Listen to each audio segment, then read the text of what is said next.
Chapter 2.3, the product and quotient rules and higher order derivatives. Day 2, the quotient rule. Yesterday we talked quotient or product rule and we applied it to a couple of functions to find derivatives. So let's look at these problems. h of x, find the derivative. Well, the product rule states first derivative of the second plus second derivative of the first.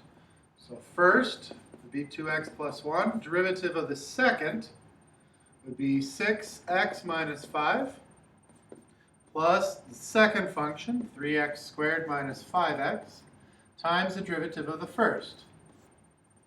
And you can simplify or you can leave it. For our purposes, we're going to leave it.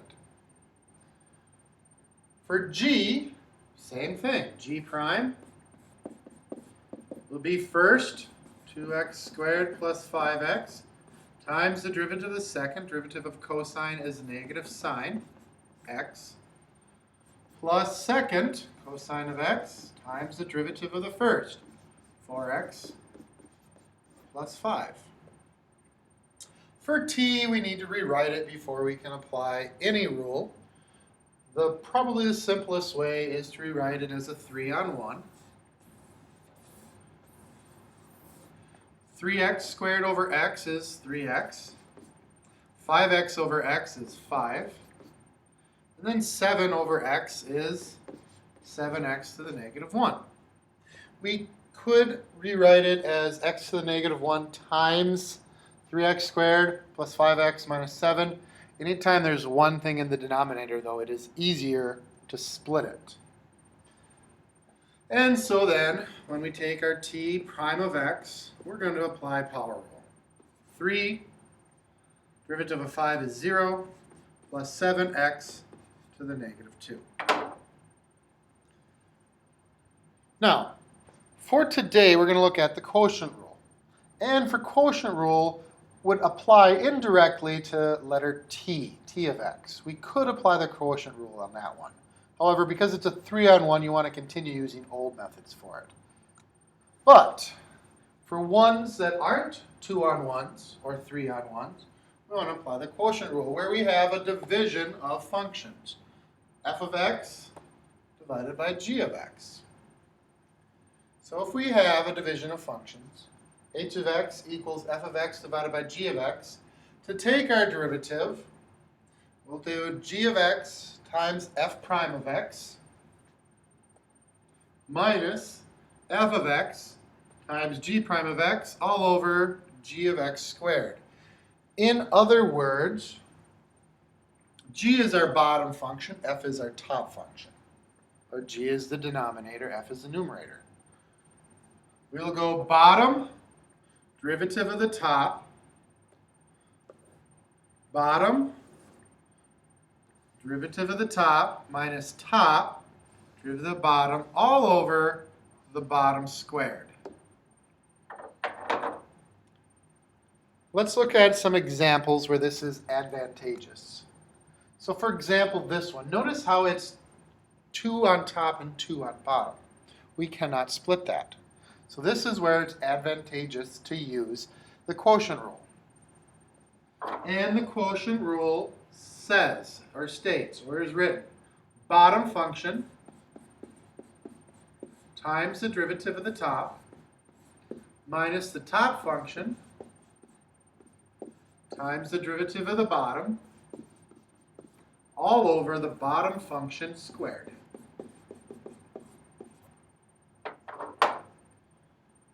And there's our derivative. Simplify if you wish. Another example where this would come in necessary.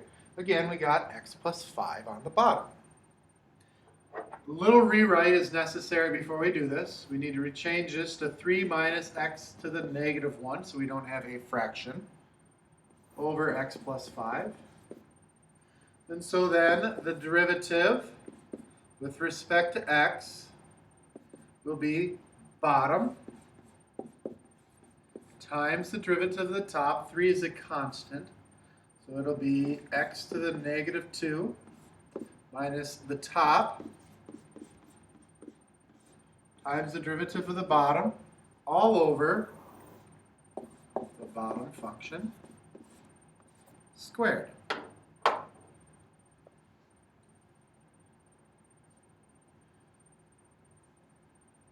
F of x equals c squared minus x squared over c squared plus x squared, where c is a constant. So don't treat it like a variable, treat it like you would a number.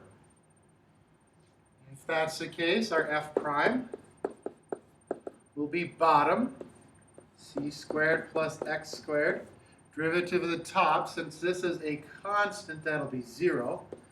So negative 2x minus top c squared minus x squared. Derivative of the bottom, again, c is constant, so is c squared then. All over our bottom function squared.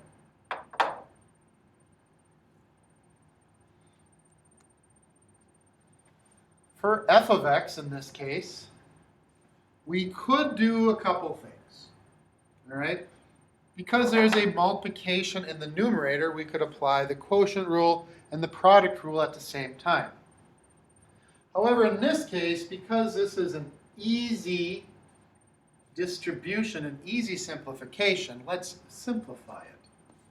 So we've got x cubed minus x over x plus 3. And then we'll apply our quotient rule.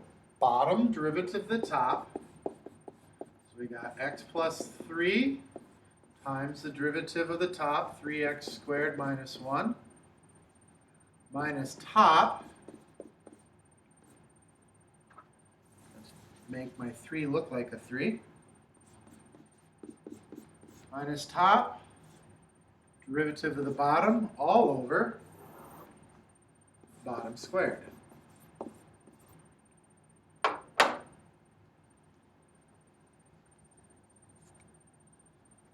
All right, let's take a look at this done numerically. Given h of x equals f of x times g of x, find h prime of 2. Well, first we have to find h prime of x. And since h is a multiplication of functions, we need to use our product rule. So h prime of x equals first times the derivative of the second plus the second times the derivative of the first, which is f. And then to find h prime of 2, we'll plug in 2 every place we see x. So it's f of 2, g prime of 2, plus g of 2, f prime of 2. And then we can read our information off the chart. F of 2 is 3.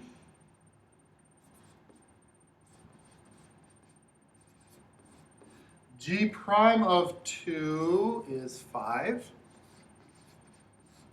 Plus g of 2 is 4. F prime of 2 is negative 2. And then it's simply a matter of simplifying to find that h prime of 2 is 7.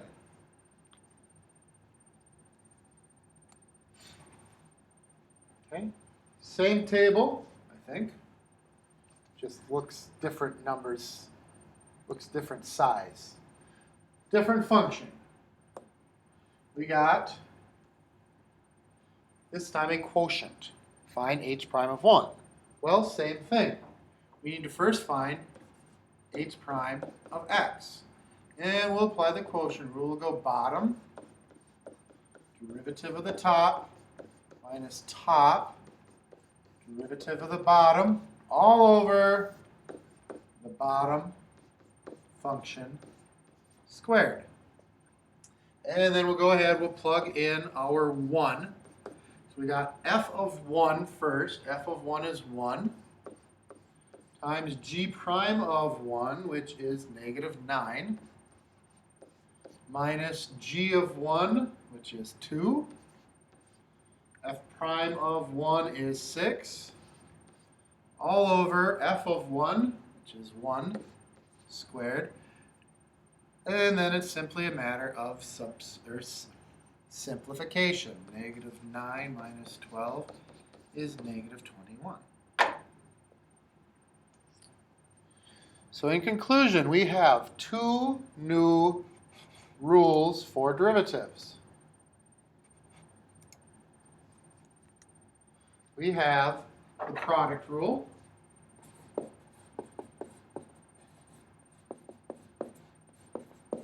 which is first derivative of the second plus second derivative of the first. And we have the quotient rule, which is a division of functions. And in that case, our derivative is bottom, derivative of the top, minus top, derivative of the bottom, all over the bottom function squared.